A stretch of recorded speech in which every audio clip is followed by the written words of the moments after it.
Good morning and welcome back. We hope that you have had a fantastic week. We had a great time. We celebrated Lysandra's 40th birthday. Her birthday's not for 2 days still. Yes, I'm still in my early 30s right now. Still, she's tiptoeing ever so close to the 40-year-old edge before she falls off that cliff. But we had a great time. We had friends come from all over the state and out of state. Come and celebrate and had a good time. So it was a lot of fun. Family come from Iowa, and everybody who, is close to me came. It was really neat. Yep. It's very, very special. Had a few surprise guests show up, which is always fun. Yeah, it was great. And I'm very grateful to my family for throwing me a birthday party. It was very sweet. Thomas got everything going and started it all, and Lanita and my sister and the girls and my mom all worked, and then my awesome neighbor and friend Shelly came and helped with food and everything else, keeping the party going. So it was a great time. So we're already planning a super big surprise party for year 41. No, thank you. Ready to go. I have no desire for another birthday party. I'm good. I've had it. It was wonderful. I don't want any more. There would be no bigger surprise than to throw a 41st surprise birthday party the day after she turns 40. So, you just never know. Yeah. Would that be a surprise? It would be a surprise, and I don't think I'd like it. Would you expect it? That's the meaning of surprise. Yeah. So. All right. You going to tell people what we're talking about today? We are talking about stuff. Yes. Stuff that you don't want your kids around for. So if you have kids around, tell them to hit the road. So we're going to talk about spicing up your sex life. I should have brought the cayenne for our YouTubers. I do not want cayenne in the bedroom. Could spice you up. Huh? No, thank you. I can't really handle cayenne. It's a little too spicy for me. Yeah, so that'd be one way to do it. It would be one way as long as both of you like that, but I don't like cayenne, so it's not going to work for this marriage. Habanero juice it is. So we're going to kind of have this episode be a short one because that's what she's used to.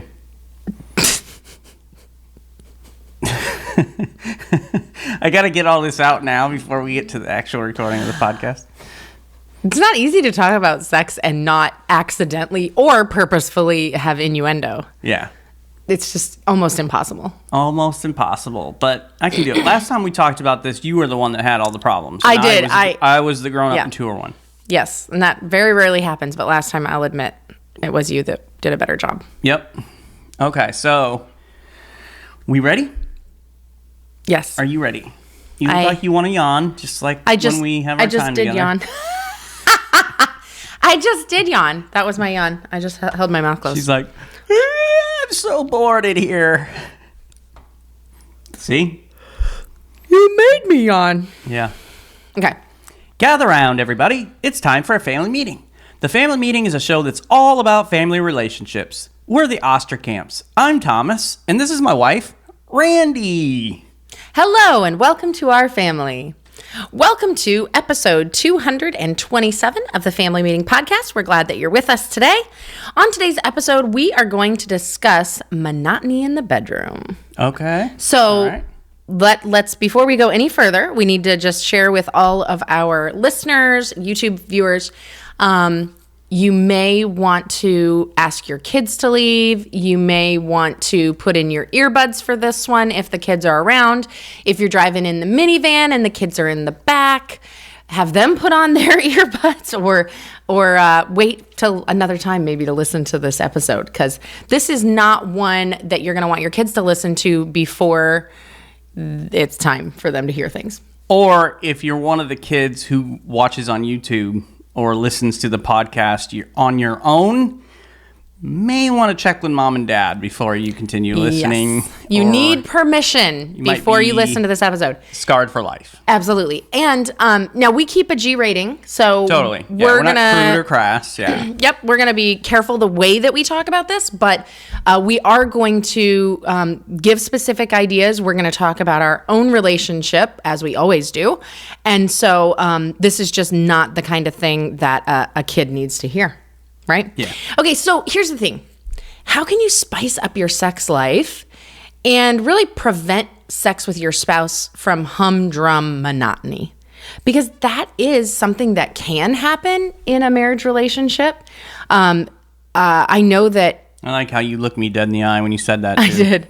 Well, I would say, and you correct me if I'm wrong, but You're never wrong. Okay. There was a brief period of time where I would say that kind of in a way, like our relationship in the bedroom was kind of like this happens, then this happens, then this happens, then this happens, and then it's over.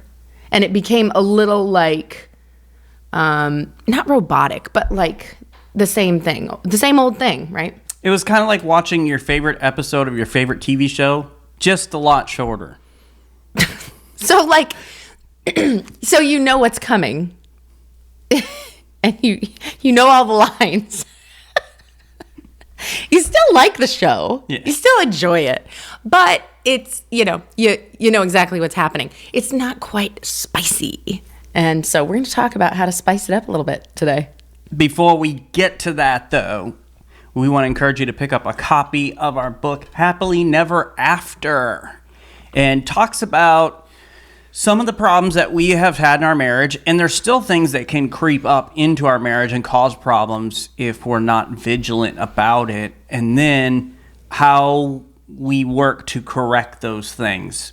So it's a very helpful book for no matter what stage in your marriage relationship you're at, or maybe you're getting ready to get married. It'd be a great book for you to read and hopefully avoid some of the mistakes and problems that we've had. But you can get that on Amazon, paperback or Kindle. Just go to Amazon.com and search Osterkamp. You should be able to find that. If you really want to be specific and find it easily, type in Lysandra Osterkamp. There's not a lot of us out there. No, so you'll find all three of our books that are available there. You can also get a signed copy of our book through familymeeting.org/shop. Yeah, because maybe you have a desire to find out just how bad is our handwriting. Exactly, yeah. It's funny because we married each other, but we both have absolutely horrific handwriting. It's terrible. It's not pretty at all. And I don't know how that happened, like that neither of us can sign a book nicely. But, No. But you'll get to see that for yourself if you order a signed copy. And then you can figure out, how does that spell Thomas? Yeah, I don't see you're it. like, I don't even know which name is Thomas and which one is Lysandra. I really should have been a doctor. Yes, you should have. That would have been nice. Okay. Okay, we're gonna talk about sex. And what is the song you've been singing all morning this morning, Thomas? Let It Go? Or Frozen? Okay, we were saying to our YouTube viewers, it is very difficult to do a whole episode about sex without having any accidental or on purpose sexual innuendo. It's very difficult. We work at it, but it is tough. And right there, you could even translate that into some sort of, sexual double entendre. But that isn't what I meant at all. So just bear with us, okay? But tell them the actual Almost song. everything she says is not going to be on purpose. No, I don't purposefully do that. I just, say things and then it's always wrong. You're not going to tell them the song that you were singing? You want me to sing it? Well, it's like one line. Okay, wow. You're like, I don't even want to hear you sing the one line. TikTok, babe. Okay. We got an episode to do. I know, but it's like our physical relationship in the bedroom. We got to fill time. Like, I'm always trying to get you to hurry up. Let's go. Come on. let's talk about sex, baby. Baby. Let's talk about you and me. Okay, so he's been singing that all morning because he knew that this is what our episode was about today. So we are going to talk about sex. And the first thing before we get into how to spice up your marriage is we are Christians. We are happy and thankful that we are followers of Jesus. We are not ashamed of that. And that is something, it's a badge we wear proudly. We're very openly Christian and followers of Jesus. And the first thing that we want to emphasize to you before we get into how to spice things up in your bedroom, in your marriage bedroom, is we want you to understand that sex was created and designed by God. So we're going to just look really briefly at Genesis 2:24. Genesis is the first book in the Bible, and it talks about creation and the beginning of everything. And so here it says in verse 24, "Therefore shall a man leave his father and mother and hold fast to his wife, and they shall become one flesh." So this verse emphasizes that unity and the bond between a husband and a wife, and it does include the physical union, becoming one flesh. Well, and I think about when God gets done creating everything in this portion of Scripture, everything, including sex, he says it's very good. Absolutely. And so sex is very good. I hope it's very good for you. If it's not, maybe some of these ideas about spicing it up will help you make it become very, very good. Well, and, you talk about a couple things here that people have, the wrong idea about. First of all, you're a Christian, so your sex life is probably pretty boring. Mm-hmm. Everybody's a prude. And then you've been married 20 plus years, so boring. Your sex life is probably pretty boring. Or non-existent. Yeah. Mm-hmm. And both of those things can be true. They definitely can be true. They don't have to be, though. They don't have to be true at all. Oh my goodness, no. And that's kind of what we want to help you to do is spice things up. Let's get spicy, okay? And spicing things up in the bedroom after being married for a while is really all about being creative. Not only being creative, but also being connected. So we want to give you some ideas to try in the bedroom to spice things up a little bit. But even before that, I do want to encourage you to seek a connection before you even go into the bedroom. Seek that emotional connection and communication with each other to understand like what things each of you are looking for and whatnot before you even go in to try these other things. Yeah, so we've talked about those things before. So rather than spend time rehashing all of that, here's what we're assuming before we talk about the stuff we're going to talk about today. Okay. We're assuming you have taken the appropriate time to connect with your spouse. Okay. Emotionally, spiritually, all of that stuff. And then we are assuming you have already had some conversations about sex, and so the appropriate realm to kind of explore. Mm-hmm. So those are some things we're walking into this conversation just assuming. So if you haven't taken the proper time to connect with your spouse more than just physically, then you need to make sure you're taking time to do that. And if you not had the conversation with them about certain things, as we talk about this, don't just like, surprise, we're doing this now. Right. that could go very poorly. Yeah. So make sure that you have both of those things going on. I like it. Now, I'm going to stop you right there before we even get very far. Surprises can be great in the bedroom, but it might be good for you to let your spouse know, like, there's going to be a surprise. And I just want you to know that, because sometimes it's great to be surprised and other times it's like not great. So. Yeah, but you should at least know the realm that this surprise is okay. Yes. Not like... And that has to do with knowing your spouse. Yeah. Yeah. If so... You're trying to decide how much to say. Well, yeah, because we are a G-rated program. We want to keep it that way. So, there's just maybe certain areas of the body or whatever that unless you've had a conversation about it, you don't go exploring there. Put it that way. Well said. Okay. So... Here's some ideas for you to try to spice things up. And first of all is just try new things together. Yes, together being the important word there. Yes, so as a couple, experimenting with new activities can reignite excitement. And as Lysandra mentioned, and it was true of us, it's true of most people, whatever it is in life, we fall into patterns and routines that we're comfortable with. Mm-hmm. And so we just kind of go there. And that includes our sex life. We just get to a point where it's like, okay, we kiss, we whatever, and we just kind of 1, 2, 3, and this is the steps to our little dance routine. And so by exploring new positions, incorporating different types of touch, or experimenting with toys and games, the key is to explore things both of you are comfortable with. And we say this every time we talk about sex. So if you've listened to us for a while, you're going to hear this again, but it's vitally important because we know every single episode we have new listeners. And so we want to make sure you understand only with consent. Yes. Only with consent. And it's amazing to me how many people don't understand that. I was just watching a documentary. I'm trying to remember whose documentary it was. But this guy was being interviewed over the phone. And they were talking about, like, he was abusive to his wife. And one of the things that he said in the interview was, you can't rape your spouse or you can't rape your wife. No. And of course, the interviewer, who was a female, came back immediately with, yes, you can. Right. Like, you definitely can. Yes. But some people have that philosophy. And so it's like, whatever I think of, I can just jump into and do. And you have to be okay with it. You have to allow it. That isn't true. So we emphasize that typically at the beginning of any of these conversations about sex, only with consent. Yes. All right. And here's another thing that I specifically talk about with guys. And I talk about this in personal conversations, in counseling, in the marriage events we go to. Like, I talk about this with the guys. Nothing you do should make your wife feel shameful or unsafe ever. So if your wife is walking away from a sexual encounter with you feeling shameful or unsafe, you aren't doing the right thing. You aren't living up to your, responsibilities as a husband, first and foremost, to make her feel safe, loved, uplifted.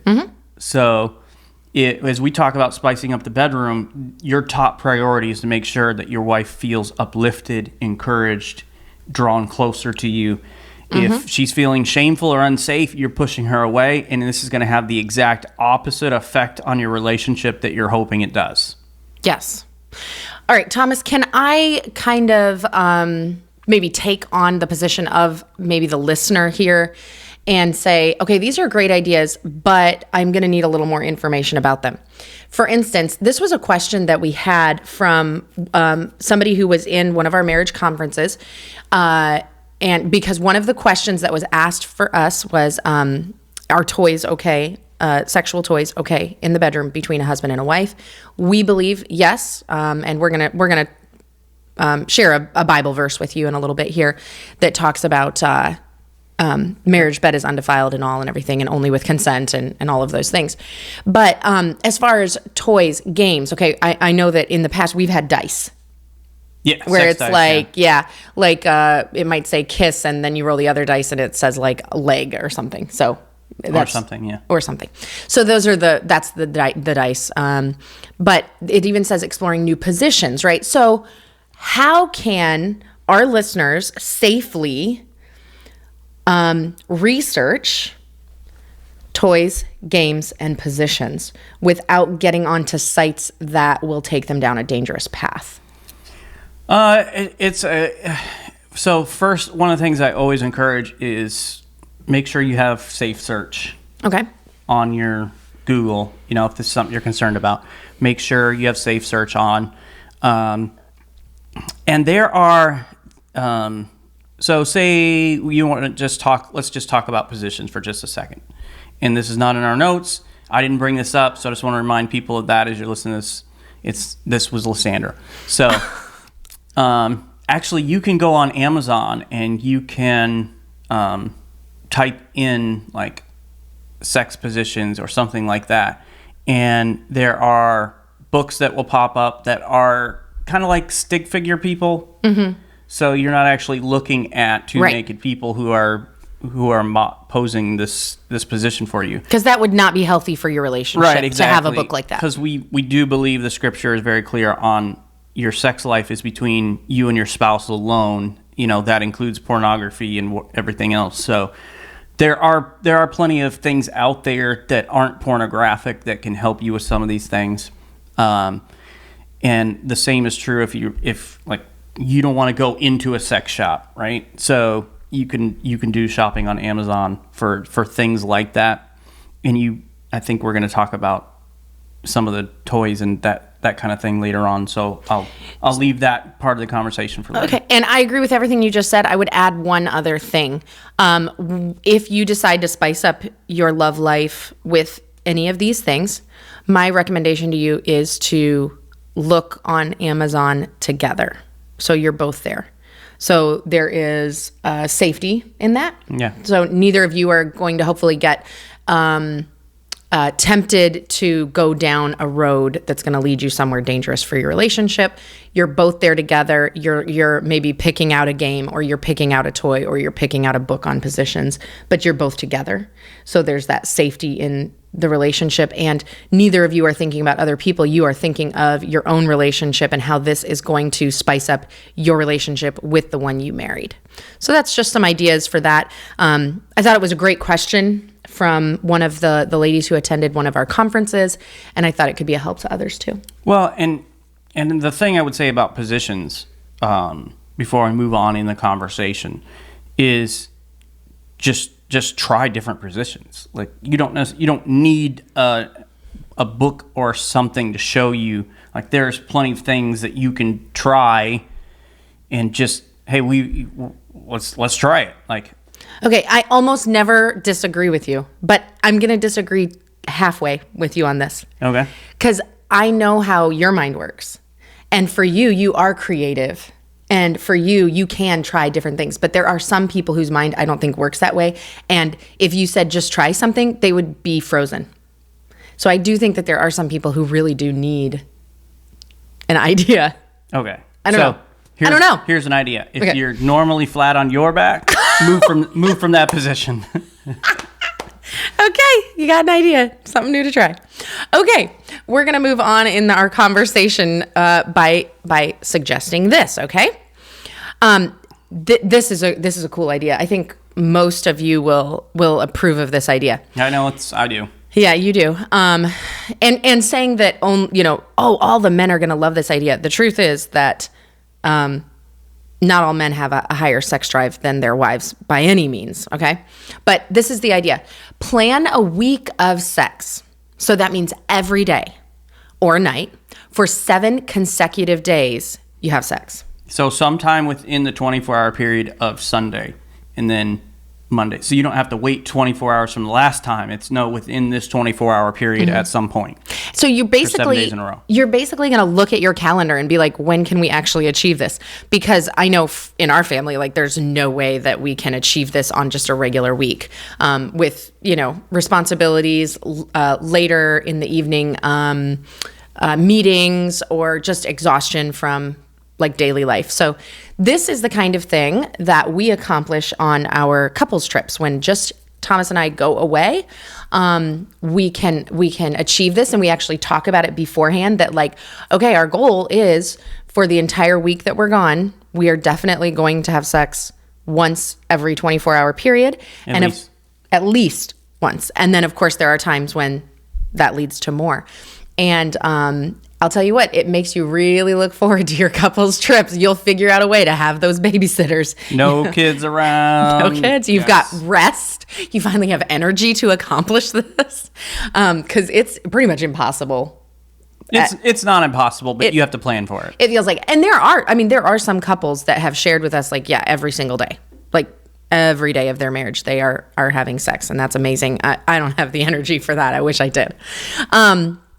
But I do want to share with you a book on this. So if you're like, okay, I'm intrigued by this idea, but what does it actually look like? What's the purpose? Blah, blah, blah. You can read the book as well, The 7-Day Sex Challenge, a Christian couple's guide to better sex life. It is written by Pastor Michael and Emily. Okay, so this book is an interesting book. I would not say like it changed my life or anything as far as like, and I wouldn't even say that it changed our sex life, but I read some interesting ideas and really some good ideas to like spice up your bedroom. And so it focuses on encouraging Christian couples to like commit to engaging in physical intimacy every day for 7 days as a way to improve their relationship and deepen their connection, both emotionally and spiritually. So it is a good book. It's not the best book that I've ever read on the subject, but I do recommend it for sure. And if you are thinking about doing this 7-day sex challenge, then it's a good book to read in preparation for that. But But this is a good thing because it takes out that part of the equation in your sex life that's like, do you want to? I don't know. Do you want to? Do you have enough energy? I don't know. Do you have enough energy? Are you feeling okay? I don't know. Are you feeling like it takes all that away because you're like, I'm committed for 7 days. We are going to do this every day. Yeah. No matter how we feel, whether or not we're tired, we're going to figure out a way to get this in. And I just did it again. We're going to figure out a way to have sex every day for 7 days. And so it takes away that kind of should we or shouldn't we, or are we or aren't we? You know that you're going to do it, and like you've planned for it, and there's just something about that repeated consecutive intimacy that like affects your connection, like emotionally. Yep. So and they don't put it this way, and we want to make sure you understand we're not putting it this way either. Like, sex is not everything in a marriage, and it's not going to solve your marriage problems. Yes. Right. So if you're like, hey, we're like arguing and at each other's throats all the time. Hey, if we just do a 7-day sex challenge, everything's going to be fine. It's not. But this is a way for you physically to reconnect with each other and can kind of enhance a relationship that you're working on together. Mm-hmm. Yep. All right. So we're talking about ideas to spice things up, change things up a little bit. And one of the ways you can do that is through role play. So we're not talking about fantasizing about somebody else and then your spouse is going to play that part. Okay. That's not what we're talking about. But it can be a fun way to kind of step outside of your usual dynamic. So it can be as simple as this, where you're pretending to meet somebody for the first time. And so you're literally going to meet out somewhere and have that kind of conversation. So I think about Lysandra and I, we have known each other almost our entire lives, married for 21 years, almost 22, and in August will be 22. So it's been a long time since we met each other. And really don't remember the conversations we had. I was 8, so we definitely weren't having adult conversations. So not at all. So this is a way to kind of like have that experience, right? And do something different. Or, you could just take on a completely different persona. Yes. Such as the warden and sorry. I'm trying to be mature. Go ahead. The warden and she is a prisoner. Oh, I'm sorry. I thought I was the warden. And No, you're the prisoner. Definitely not. I can't go to jail. You know what? Listen, maybe one night you're the warden. Maybe the next night she's the warden. Okay, so it just think outside the box. It's all about creativity, right? Yeah, and so you're the warden, she's the prisoner, she's trying to earn an extra bag of Cheetos or, What? something like that. Okay, so hey, we are not here to judge your unique role play fantasies. That is between you and your spouse, and we support you. Okay, this is kind of a fun idea to spice up the bedroom. Create a sensory experience. And you have done this before. So this is like... Yeah, I'll do this from time to time. Yeah, so think about the... which in our relationship, like I'm just being open and honest and transparent with everybody because that's how we roll on this podcast. That's how we roll play on this episode. In our marital dynamic, Thomas is a very strong personality, and he is the man of the house too. So you kind of add those things together. He really is the leader of our home. So he leads in every aspect. Yeah, and you are more prone to just fall into routine and what you're comfortable with. Yes, I don't like spontaneity or getting creative about most things. Most of the time, I'm most comfortable where I'm like, this is what I do in the morning. This is the order that I do things, and everything's the same. So in our sexual relationship, Thomas is the leader, and we both like that. Like neither of us are uncomfortable or frustrated by that. So that's how it works in our relationship. So maybe kind of identifying that in your own marital relationship can help. Do you think there's anything wrong, Thomas, if the wife is the kind of sexual leader, where she's the one who is kind of driving things and what direction they're going? No, I don't think there's anything wrong with that. I think if that is all the time, I think that for most women that could cause some emotional or psychological issues with herself. Like, why doesn't my husband ever want to take charge? And yes, I agree. But if you're talking about, hey, we're switching it up, then I don't see a problem with that at all. Okay. Yeah. So if it's just like, hey, you normally lead and are in charge, what do you think about me being leading and in charge at this point? Mm-hmm. Mm-hmm. You know, I think I want to try that sometime. We'll talk about that. That'll be interesting. Not now. We'll talk about it later. Oh, okay. Okay. So, but in this case, like Thomas is the one who has like created the sensory experience for me. But there's nothing wrong with a wife doing that for their husband. But the idea is think about your senses. We've got 5 senses. So lighting candles. All right. You're working with the ambiance. You're working with sight, playing soft music. Now, maybe for you, the sensory experience that you want to create isn't soft music. Maybe it's sexual music or heavy metal. Like, I don't know what you're going for, right? I can't imagine. That wouldn't be our thing. Hey, to each his own. I know. I'm just saying. I'm just thinking through it. Like, there's that. Like, what would that be like? That would not be enjoyable for me. No, it would not. Okay. Then scented oils or whatever, lotions. And so there's your touch and everything like that. But the idea is engaging more of the senses. And the more senses you can engage, then it can make the experience more intimate and intense. So you could include like different foods and all of that kind of stuff in or this like, as well, right? Yeah, like ice cubes or warmer things too. Like, they do the hot stone massages and things like that. So you could... Well, you've already got candles, so you got wax if you wanted to. Do not wax me in the bedroom. No, but that hot wax. Is that a thing? Yeah. I'm unaware of it. Put it on the list. It's like the opposite of the candle. I mean the ice cube. Okay.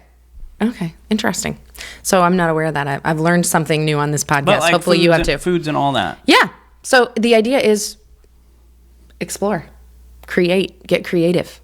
But you're engaging more of the senses than just the usual quote unquote ordinary ones that you would use for sex. And most people think sex, you use the one single sense, touch. There's a lot more to it. Hey, spray some perfume or cologne on the top of your head. Yeah. Engaging that sense of smell. But, and you talk about, sensory, and that is not just focusing in on certain areas all the time. Mm-hmm. So you've got the few go-to, right? Mm-hmm. And once again, we're keeping G rating, but you're an adult, you know the few I'm talking about. So kind of explore touch outside of that, outside of those areas as well. Yes. So touch is included, but yep. More all-inclusive. Mm-hmm. You could also introduce new lingerie or clothing. So a simple change in what you wear can be exciting. Absolutely. Whether it's sexy lingerie or even a casual change like dressing up for each other. Yeah. And it can reignite desire. And this can be man or woman. Like, it's not just the woman that can wear sexy lingerie or an outfit or something, Yeah. Find out what your wife wants you to wear. You don't want me to wear sexy lingerie. I don't know. No. Definitely not doing that.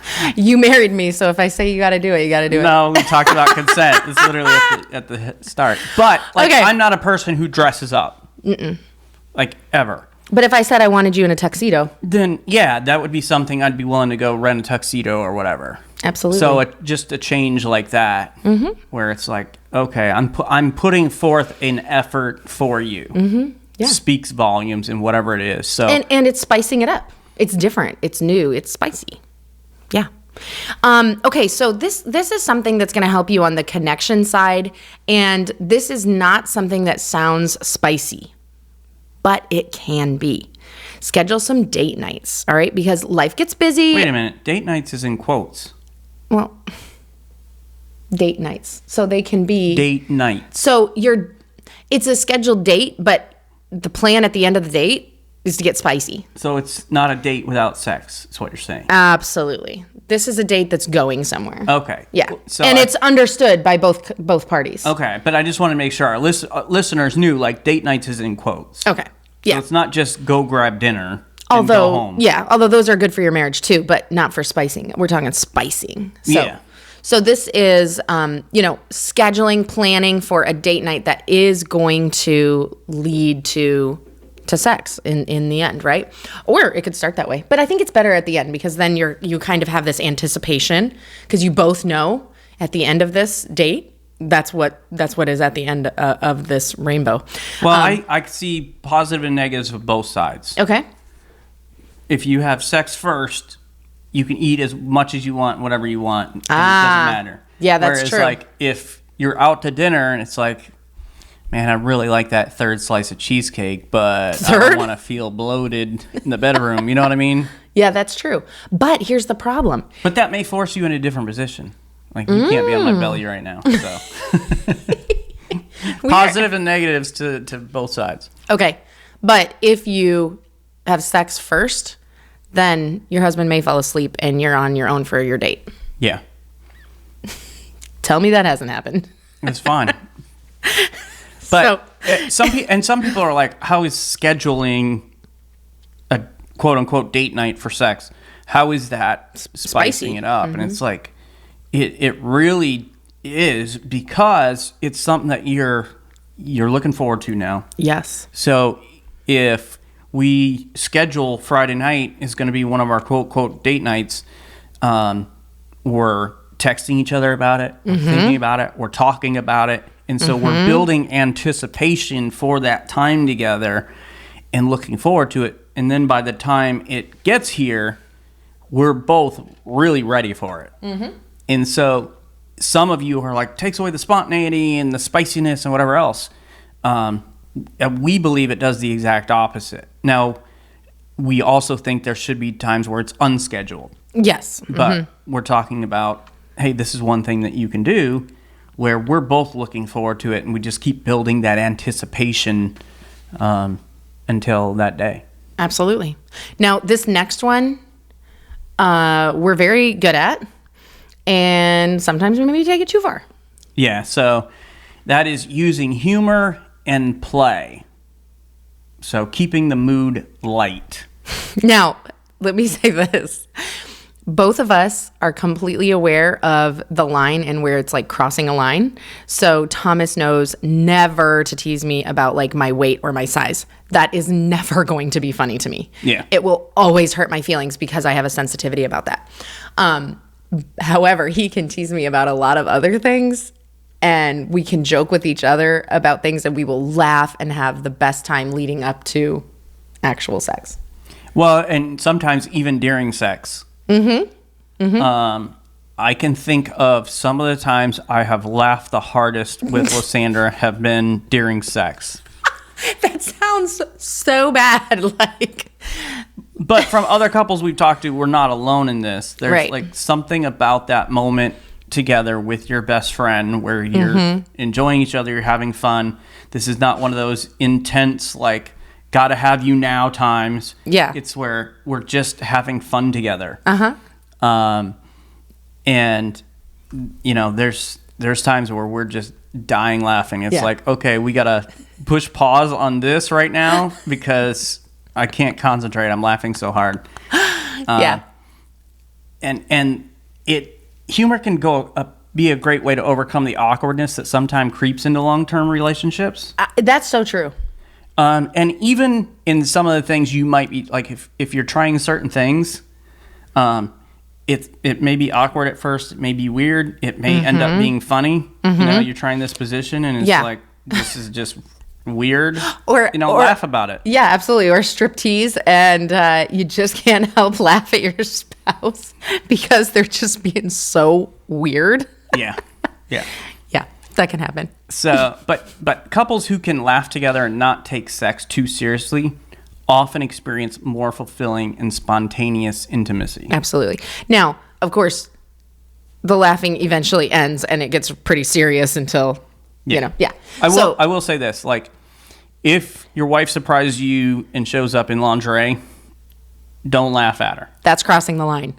Well, it's crossing the line. It also, like, reinforces the fact I never want to try this again. Yeah, which that has happened in our relationship, but not about that specifically. But yeah. So we can't talk about that. Have fun and laugh together. Yep. Not at each other. Absolutely. Okay, and then this is going to help spice things up, not only in your bedroom, but like before you get there, leading to it, and that is physical touch that's beyond sex. So non-sexual touch can help keep intimacy and like get, it can move that direction, but do not forget to hold hands, to do hugging that's not sexual, which to get a non-sexual hug from your husband can be nearly impossible. You might have to cry for that to happen. Mm-hmm, yeah, exactly. But, cuddling, kissing, and all of these kinds of things, they help to keep that connection strong and have a more fulfilling sex life. And it can even be more spicy. Like in the bedroom, like holding hands for a while, it can become erotic. Well, and also, guys, it's so difficult, I know, because I'm with you. But trying to give your wife a massage that's non-sexual. Okay, I hear what you're saying, but the truth is we gave up on this years ago. We did, but I'm just saying try. You may fail, and that's fine. But try. She'll love it. Or can I at least get a little bit of muscle relief and tension relief before it becomes a sexual massage? Like at 10 minutes? 10 minutes? Come on. I'll give you 3. Actually, I'll take it. Okay. Sorry, we got a little distracted. Derailed. You can. I encourage you to compliment each other. Mm-hmm. It's easy to take each other for granted after years of marriage. Just is. Mm-hmm. Complimenting your partner on things you find attractive or admiring their efforts can boost confidence and create a more affectionate environment. Mm-hmm. I think of Song of Solomon. Now, as I read through here, Song of Solomon does a great job of complimenting as far as like giving compliments. I think some of his compliments are freaking weird and would not recommend you using these specific compliments. Like don't call me your sister. Yeah. That'd be great. In these verses I'm going to share with you. So in Song of Solomon 7, it says this: "How delightful is your love, my sister, my bride." So not actually his sister. Once again, it's a cultural thing for them. So, but he says this: "How much better is your love than wine, and the fragrance of your ointments more than any spice. Your stature is like a palm tree, and your breasts are like its clusters." So, complimenting her in that area of her body, fantastic. She will love it.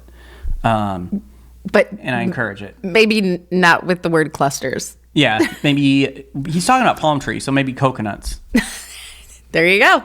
So, here, I love this. I love this part. This is Song of Solomon. So we talked about the tree, the clusters, right? I say, "I will climb the palm tree and lay hold of its fruit."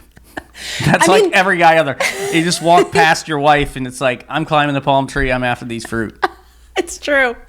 And here's the thing though, like, this complimenting each other really can turn into basically talking dirty. Yes, that's the idea, and all that. right? Yeah, so totally. This can happen through text, email, phone calls, whispering in the kitchen. That's probably where a lot of this happens for us. I'll be cooking. He comes up behind me. He's got things he wants to say in my ear. Kids are around. They know what's happening. Thank God they don't hear it. And they're like, knock it off, you know. Most often they don't hear it. Sometimes they do hear it, and they're like, because I don't know, they're sitting over here in the corner, and they're like, I'm over here. Like, that's my bad. Sorry. Oops. So you got to be a little bit careful if you have kids still in the house. But this can completely spice up the bedroom. Just talking about things, complimenting your spouse on areas. Who she is, her appearance, all those sorts of things. Or him. Yeah, totally. Yeah. But I'm saying from my point of view, guys. Yeah, absolutely. And the Song of Solomon really does contain a lot of verses that celebrate the beauty of romance and love within a marriage and everything. So you can certainly go there, and you can maybe get some ideas about what you can compliment. Okay. Now, secular society is going to tell you to read or watch erotica together. We are going to tell you this is incredibly dangerous. Don't do it. According to the Bible, it is wrong. There is no reason, though, that you can't make your own. Yeah, totally. So this could be, you could write erotica for your spouse and vice versa, or you could write it together. And, but now you and your spouse are the main characters here. You are the subject of the book, right? So you're not bringing in anyone outside of your marriage. And you can certainly do this with videos. Of course, just be very careful, right? Got to be careful with all that. Yeah, don't hand anybody your phone then. Yeah, can't hand your phone around. You're going to want to, if you're sending it back and forth, you're going to want to check that contact info. Triple check that. Triple check, yeah. Because we've had some texts sent to us that were not meant for us. That I wish I didn't get. That's never a good time. Exactly. I just ignore it. I just pretend like it never got sent. Yeah, me too. Yeah, I don't say anything. Yeah. The weird thing is when they come back and they're like, oh, I'm so sorry, that wasn't meant for you. And you're like, no problem. So those of you who are watching on YouTube, I would love for you to put it in the comments. What's like the worst text somebody ever sent you that was not meant for you? Mm. And we can kind of commiserate on some of those texts and messages that we've been sent that weren't meant for us. Yeah. Okay, so we don't believe that it's wrong to write erotica or make videos together, husband and wife, and them, just the two of you alone. Or send each other pictures and whatever else. Absolutely. That's totally fine as long as, of course, as Thomas talked about earlier, within consent and nobody feels shameful or wrong. But Hebrews 13:4, we talked about this earlier. I just want to make sure that we bring this up again. Let marriage be held in honor among all, and let the marriage bed be undefiled, for God will judge the sexual immoral and adulterous. So bringing in other people, whether it's through videos or books, to the bedroom is not right. God will judge the sexual immoral and adulterous. Or physically. But whatever you want to do between the two of you is undefiled. That's between you. But it's got to be honor among all, right? Consent, no shame between the two of you. Both parties are comfortable and are engaged. And that's the beauty of this relationship that God has given to each of us, to fully explore and enjoy each other in an environment where we feel uplifted, encouraged, valued. Mm-hmm. So along these lines, we're talking about exploring and everything else. Focus on foreplay. So instead of just getting right down to business, all right, slow down the pace a little bit. Mm-hmm. This is difficult for me. Yeah, because Lysandra is like all about efficiency. Let's be efficient. Mm-hmm. But we're talking about spicing things up, switching things up. So we're going to slow down the pace.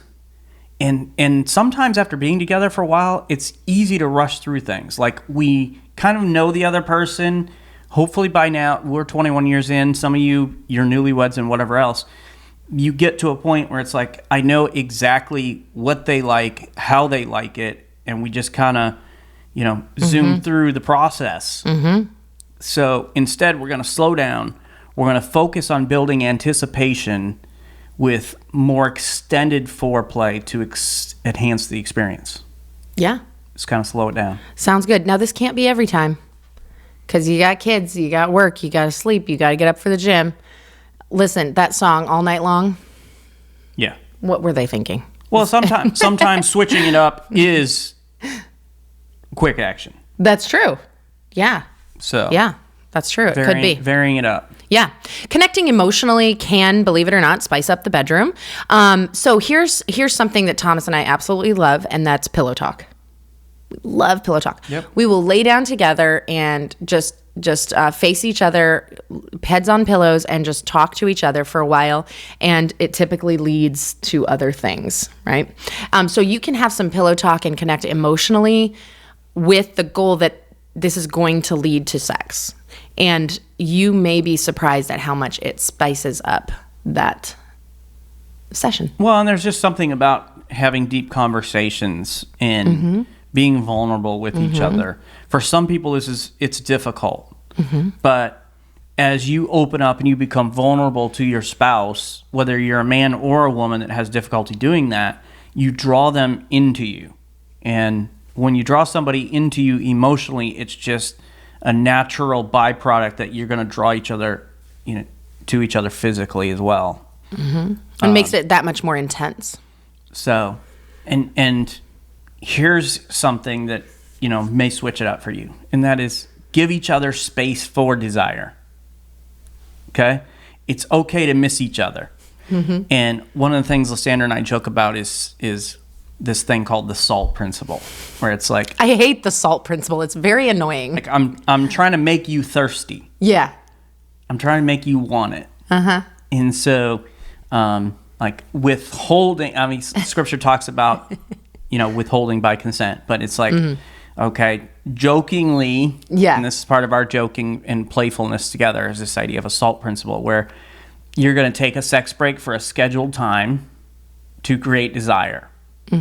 Now, if you're already on an extended sex break, like, you don't need to extend it further for the SALT principle. You've already have the SALT principle. You're switching it up is get down to business. Okay? So, but if you're if you're a couple where we have sex on a very frequent basis, switching it up for you is like, okay, we're gonna take just an agreed upon amount of time break where we're not going to have sex. We might be involved in some of the other things where it's like the touching, the whatever, and kind of creating this desire and building this anticipation. This would take a lot of self-control. Yes, but that's all part of building that anticipation. Right. Now, the SALT principle can also be used in the middle of sex, right? So that can be, maybe teasing a little. So you're getting things started and then you're like, nope. Just wait a little while, and before starting things up, and then it can be all that more intense when you do start things back up. But not too long, because that's just cruel. We'll see. Tease. Okay, prioritizing sex as a couple. This is you two together deciding that sex is going to be important and it's going to be present in our lives. Some of you haven't had sex for a really long time, and the problem in your marriage is not sex. The problem is something else, and it is causing you to not be interested in each other. Okay. Now, it may be physical, it may be emotional, and, depression or whatever. We do have podcasts that talk about that. But not having sex is typically a symptom of another problem in your marriage. So if you haven't been having sex, then you need to have a discussion with your spouse and say, like, we haven't been having sex. We need to talk about why. And we need to start having sex again. It's very important in a marital relationship to have the physical part of the relationship. But it may be as simple as just you haven't prioritized it. Like, you haven't made time for it. You haven't been intentional about it. So for you, it may be like, okay, the weekend is the only time that I have enough energy. So even if it's just once a week, like, I've got to schedule it for my weekend or whatever. Maybe it's, a time at night or whatever. Well, and for you, when we're talking about prioritizing sex as a couple, for you that may mean making a doctor's appointment. Absolutely. And like, okay, there's something physically wrong with me that is taking place. So there is no desire, or there is no function, or whatever it is. Painful. Right? Mm-hmm. And so part of that process might be me as a man going to the doctor and saying, hey, I've got an issue here. Can you help me get to the bottom of this, or a way that we can resolve this issue? Yes. And that could also be a therapist. Yes. Rather than a physical because it might MD. be a mental issue or whatever else. Yep. If you got abuse in your past or whatever. But part of the process of prioritizing it might be taking care of myself. Yes. And what I need to do. Yes. So this could, you can prioritize a lot of different ways, maybe through date nights or creating rituals, right? So like whenever we have our date night on Friday, it ends with sex, right? So like, okay, we have a ritual, we have a routine to make sure that it is a priority in our lives. But it could simply be just staying curious about the other person's desires. So like on your date night, when was the last time you asked your spouse what is their current sexual fantasy, or what is something that they wish that you guys were doing in your marriage? So staying curious, right? And keeping curiosity alive is good because it can lead to like playfulness and experimentation and stuff like that. So stay curious, and don't forget that both of you change, like frequently. Not just once, but frequently. You change in what you like, what you dislike, energy levels, and all the stuff, right? So stay curious. Ask the questions. Be interested in your spouse sexually and what they're interested in. Yeah, and this, so this is where things like toys or something might come into play. Mm-hmm. And we've talked a little bit about the physical side of things, whether it's seeing a doctor or something else. But statistically, there are a lot of women who, I'm trying to keep a G rating, so I'm trying to think of how I want to word this. Who can't get there with just the man's equipment alone. Got it. We'll put it that way. I think everybody understands, and I think you handled that nicely. Yeah. So that may mean like manual stimulation, or it may mean bringing in sex toys or something like that to help her be able to get there. So that's part of the conversation that maybe you have to have as well. Mm-hmm. Maybe spontaneity. Mm-hmm. So we've talked about the fact that we often fall into routines and everything else. Some routines can be comforting, but mixing things up to keep the passion alive is always a good thing. So in order to kind of ease into this, like, you may want to keep most of what you're doing in a comfortable routine. Mm-hmm. It's a good idea. But it could be as simple as changing where you have sex. So literally we only have sex in our bed, and that's it. And it's literally in this spot on the bed. He's not speaking for us. Right. But you may just changing where you have sex, or when you have sex. It's like, we only have sex at this time after this whatever. All right, so we're going to switch it up. Mm-hmm. Or trying new activities together outside the bedroom to reignite the sense of novelty and all of that. Mm-hmm. I like it.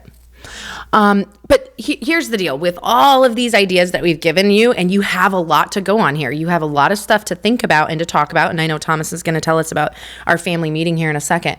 But there's just so many ideas here. But the goal is communicate openly with each other about desires and boundaries and fantasies and all of the different things, the likes and the dislikes. And keep that communication open, because the best way to spice things up is to know your spouse, to know what things they want to try. And, like he talked about surprises. So even if you do try to surprise your spouse, you've got to know what surprise is going to go over well and what isn't. So it's very important to keep the communication alive and to keep exploring, keep being curious, and keep enjoying sex. Keep enjoying it. Make a choice that I'm going to enjoy this. I'm going to have fun with this. And if you're not enjoying it, figure out why and get that figured out, or figure out what do you feel is missing that would help you to enjoy it. What do you want to do to spice it up? And then don't be shy. Tell your spouse, this is what I want to do to spice things up. Most likely, they're going to be like, oh yeah, let's do it. So family meeting tonight is this. You're going to have a conversation, and you're going to schedule a 7-day sex challenge, okay? And so that's every day of a week, having sex sometime within that 24-hour period of that day. And I don't want you just to have a 7-day sex challenge and just have sex the the same old way you have sex. I want you to switch it up every day, at least a little bit. So that adds to the challenge. Whether that's a position, whether that's, the sensory that we're talking about with music and whatever else, different position, different place. So I think it'll be a fun conversation for you and your spouse to have together as you kind of build the anticipation towards this challenge that will draw you both together physically. Sounds fun. Thanks for joining us today. Please go and subscribe to the Family Meeting Podcast from your favorite podcast provider. And if you found this information helpful, please share this episode on social media and invite your friends and family to listen in with you. To find more content and information Lysandra and I provide, you can go to our website, familymeeting.org, or email us at info@familymeeting.org. If you'd like to shoot us a text or call us, you can send a voice message at 904-257-3062. And we want to invite you to join us for our next family meeting as we discuss parenting regrets. So we're going to share our biggest parenting regrets. We're going to share some that have come from our family meeting community, and we'd like to hear your biggest parenting regrets. A lot of times when we share these things with others, it can help them. So let us know whether you're in the middle of parenting or it was, several years ago when you had kids in the house. Maybe it's adult children that you have and you have some regrets there. We want to hear about those. It's going to be a warning for the rest of us. So let's all get together and share those things, and we will talk about those parenting regrets next week. And you can text those parenting regrets to 904-257-3062, and we'll share your answer on next week's podcast. Thanks for joining us today for this family meeting. Have a great week, everybody. This meeting is adjourned. Oh, I'm going to cough really bad. So what about you? What about your parenting regrets? You can put those right in the comments there. We'll get them, as well as those kind of like sexy texts that somebody sent that wasn't meant for you. It's always a fun and interesting conversation when those come around. Maybe their parenting regret is sending a sexy text by accident to their kid. Oh, geez, combine the two things. That'd be so terrible. I can't imagine. Yeah, that'd be awkward. Horrible. Yeah, But a lot to get over that. make sure you guys get in on the 7-day sex challenge. Get that scheduled. I think it'll be a good time for you and your spouse. And with that, we're out of here.